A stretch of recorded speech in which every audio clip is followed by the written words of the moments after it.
Welcome to Love Lies Chronicles. You know, it didn't start with some big betrayal or a dramatic revelation. That's the part that stings the most. It wasn't like I caught her in bed with someone else or found a secret phone filled with messages. No, it was just a voice, her voice, dripping with sarcasm and contempt, and it was all it took to blow a hole straight through the middle of everything I thought we had. We were at her parents' house. A weekend visit. Nothing out of the ordinary.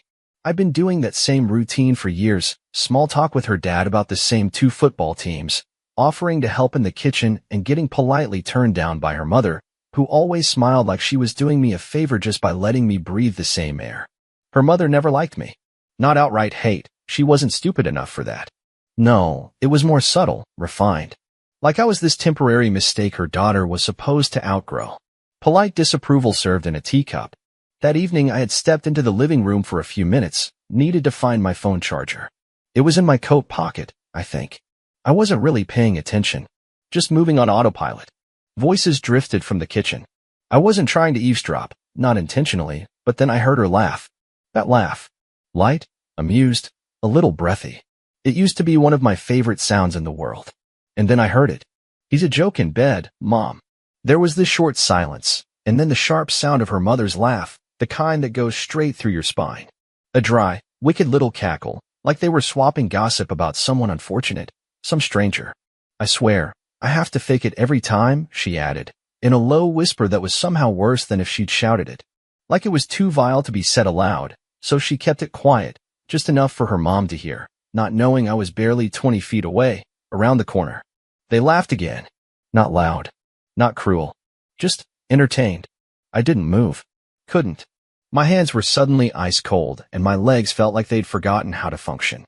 The charger was still in my pocket, but I stood there in the hallway with my fingers clenched into a fist I didn't even know I'd made. I wasn't angry. Not yet. That would come later. First, there was this strange blankness, like someone had yanked a wire out of my chest and unplugged all the emotions that were supposed to be there. I don't know how long I stood there. Long enough to hear her mother say, "Well, at least he's good for other things. He does make decent money." Another laugh. Another jab.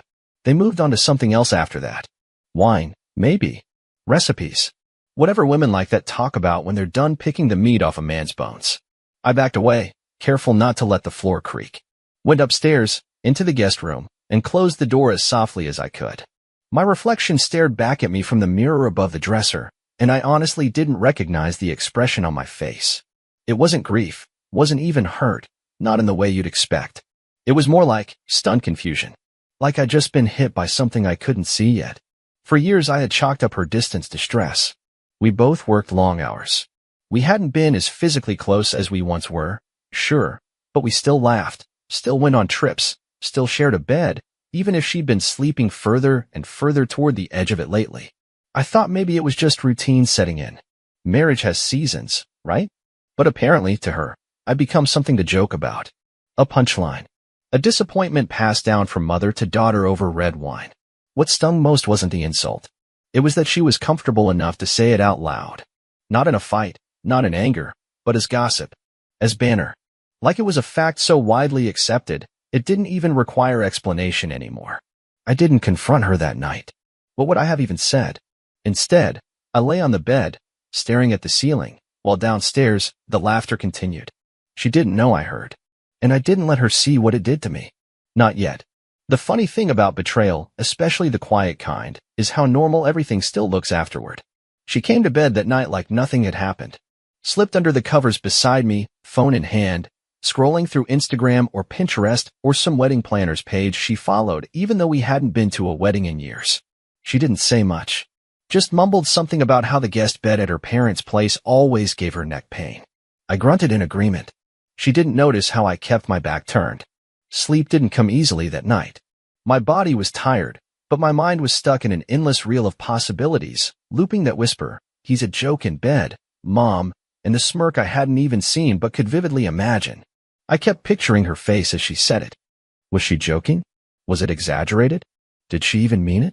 Then another voice crept in, one I tried to shove away. What if that wasn't the worst thing she said about you?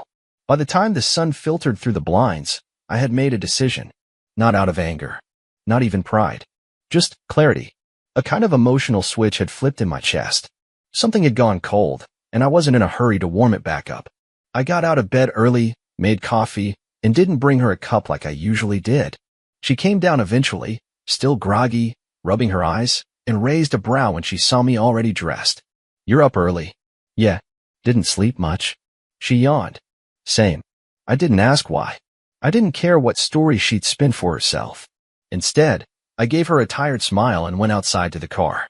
We had 2 more days left at her parents', but I made up some excuse about a work thing and needing to leave early. She didn't push back, just shrugged and said, "Drive safe." No kiss goodbye, not even a look of concern. Just like that, I was gone. And I swear, that felt like the first breath I'd taken in years. Back home, everything felt different. Not in some dramatic way. The furniture was the same, the fridge still had her almond milk and my leftover Thai takeout, but I was different. I walked through the house like a man waking up in someone else's life. Everything had the shape of familiarity, but none of the substance. I slept in the guest room that night. No explanation, no argument. Just told her I was tossing too much and didn't want to keep her up. She didn't question it. That became the new pattern: quiet space, slow withdrawal. I started working longer hours. Volunteered for things I would have normally declined. Stayed at the office late just to avoid eating dinner across from someone I couldn't look at the same anymore. She noticed. I know she did, but she said nothing. At first, I thought maybe she was just giving me space. Then I realized she wasn't giving anything, she just didn't care enough to ask. I began replaying the past with new eyes. Remembering the nights when she was too tired, too distracted, too something. The times she laughed a little too hard at jokes that made me the punchline. The way she stopped reaching for my hand in public. I had convinced myself we were just in a rut. But now it all looked different. Not a rut. A slow erosion, one I had mistaken for weather. And her mother. God, the way she joined in. That laugh. It made me realize something I hadn't wanted to face. I wasn't just disrespected. I was mocked. Dismissed. Reduced. And it wasn't new. Her mother had been feeding her this poison for years, little barbs, snide remarks, jabs masked as jokes. And my wife had soaked it in like wine through a white shirt. What started as "my husband can't grill without burning the meat" became "he doesn't know how to handle anything." Eventually, it reached the bedroom. And that's where I drew the line. I didn't lash out. I didn't scream. I didn't beg for respect. I just started leaving. Emotionally first. Physically would come later. The distance grew slowly, like a tide pulling back. I stopped asking her about her day. Stopped caring about whether her deadlines were killing her or if her favorite show was renewed for another season. She didn't even flinch. And that was my answer. I wasn't living with a partner. I was living with someone who'd already let go of me long ago. She just never had the courage to make it official. That's okay. Because I did. It's strange how much sharper your senses get once you stop trying to justify things. The little things you used to overlook, dismiss as stress, or quirks, or just marriage stuff, start to click into place like puzzle pieces that were always there, just scattered and ignored. That's what the next few weeks felt like. A slow, steady calibration of truth. She was still herself, technically. Still putting on makeup before work. Still watching trashy TV shows at night. Still scrolling through Instagram reels in bed with that little smirk she'd get when someone posted something clever. But underneath it, I started noticing rehearsed behavior, performances, repetition where there should have been connection. She'd laugh at things that weren't funny, compliment me at the most random moments, like a dog owner tossing a treat to make sure the pet doesn't bolt. And when I'd return that fake smile and walk away without saying a word, her eyes would follow me, confused. Like I wasn't following the script. I wasn't. I had gone off book the night I heard her whisper to her mother. And now I was watching, listening, learning. One evening, about a month after we got back from her parents' place, I came home later than usual.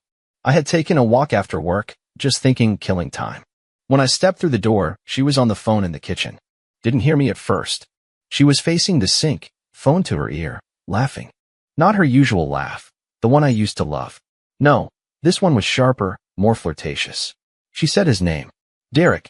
I'd never heard it before. Not from her. Yeah, well, he's been acting weird lately. Distant. But it's fine. No, I don't think he suspects anything. He's too passive-aggressive to actually say something. She laughed again. That same breathy one. My heart didn't even race. That surprised me. There was no spike of rage, no surge of adrenaline. Just this cold, measured silence that settled over me like armor.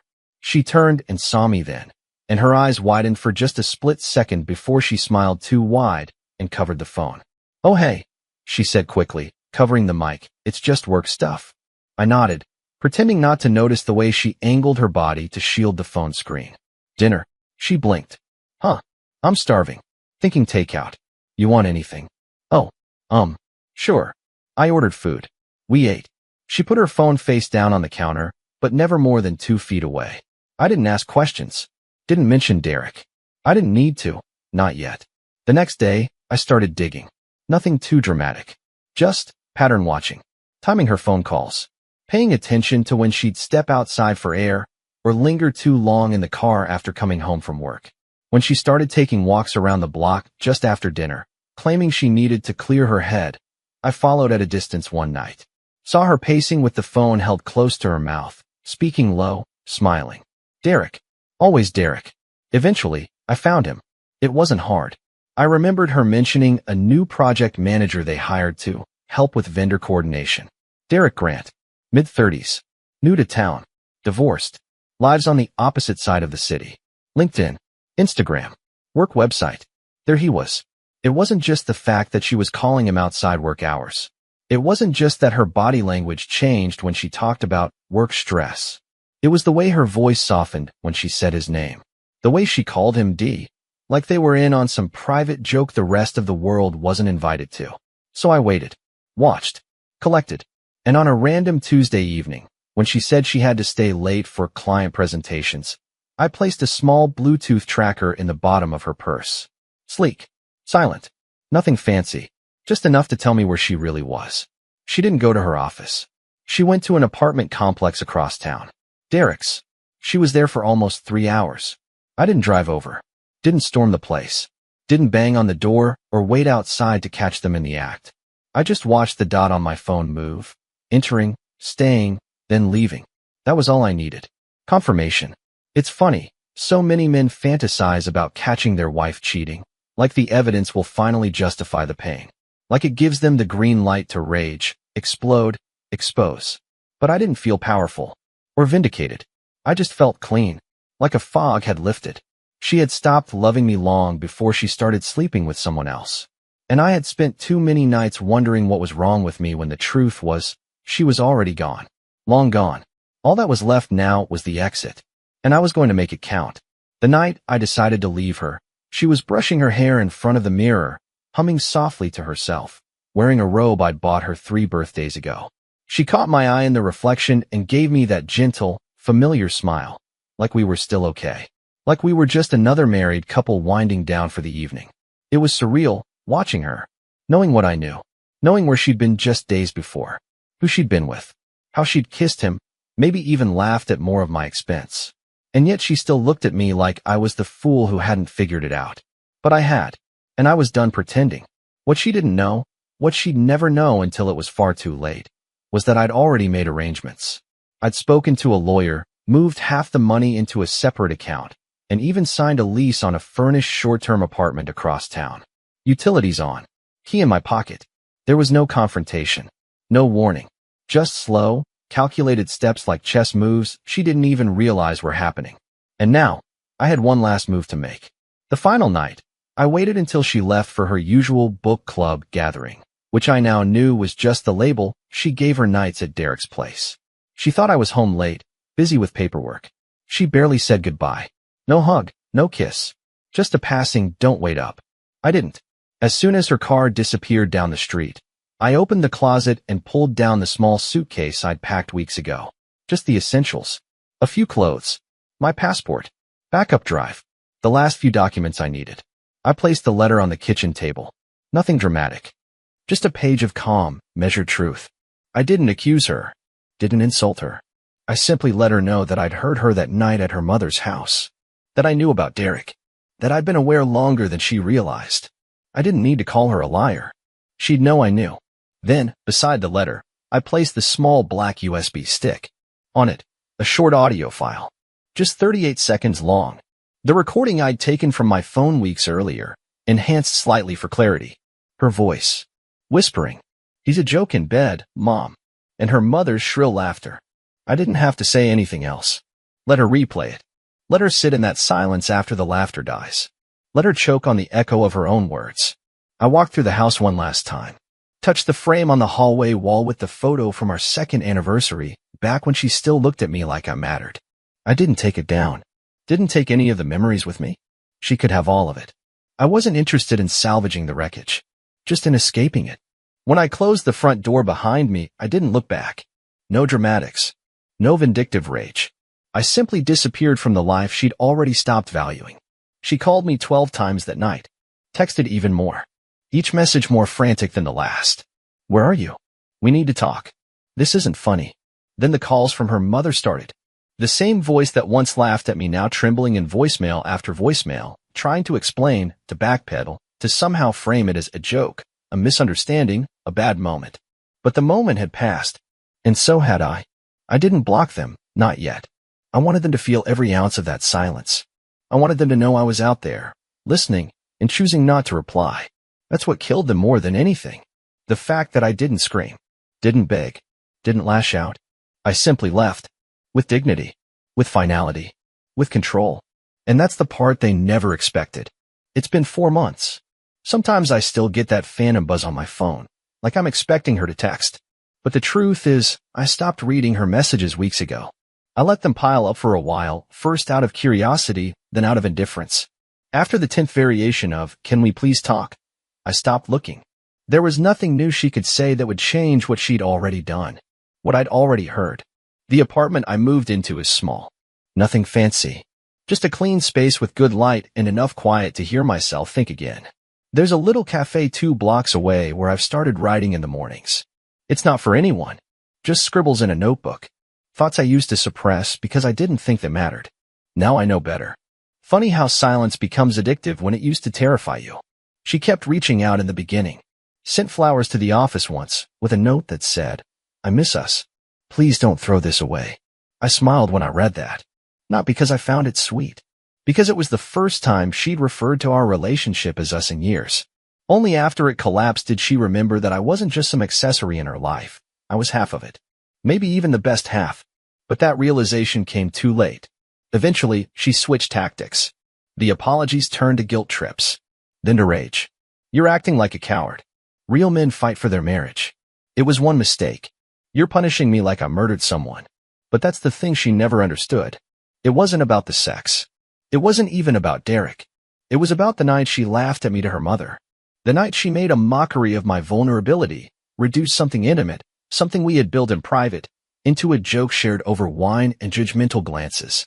That's the kind of betrayal that doesn't bruise. It erodes. And you don't come back from that. I heard she broke up with Derek. Or maybe he broke up with her. Doesn't really matter. He was never the point. He was just the outlet. The real corrosion started long before he ever walked into her life. The moment she stopped seeing me as someone she loved and started seeing me as someone she could laugh at. Her mother tried contacting me too. Left a message that was half apology, half lecture. She said I should be the bigger man and stop being so prideful. That all couples say things in private they don't mean. But that wasn't private. That was shared. That was enjoyed. They mocked me together. And they expected me to stay and smile through it. No, not this time. I think the hardest part for her has been the silence. Not the absence, not the legal documents, not the fact that I moved out without so much as a fight, but the pure, suffocating silence I left behind. Because when you're used to power, used to control, the worst punishment isn't being yelled at. It's being ignored. It's the echo of your own laugh bouncing back at you in an empty house. I haven't dated yet. Not seriously. I'm not in a rush to fill the space she left behind. For the first time in years, that space feels like mine. And I like the quiet. I like waking up and not wondering if I'm enough. I like not checking myself in every room, not scanning her eyes for approval or amusement or some half-compliment dressed in sarcasm. I like breathing without asking permission. People say closure is about forgiveness. I disagree. Sometimes closure is just acceptance. A full, unflinching acknowledgement that someone you loved made the decision to disrespect you, and you made the decision to walk away. No screaming. No slamming doors. Just a suitcase. A letter. And the sound of a lock clicking shut for the last time. Dear listeners, please share your thoughts in the comments, and do not forget to like, share, and subscribe to the channel.